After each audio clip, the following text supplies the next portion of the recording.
In this simple video tutorial, I'm going to share with you how to comment with a GIF on Instagram. You can simply comment a GIF on Instagram posts in just few simple steps.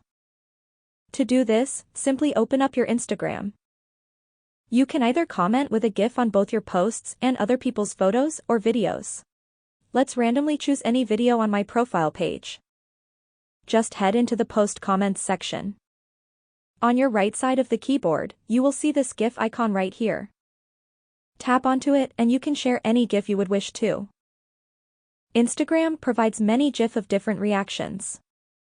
Just look up for a suitable GIF based on the post.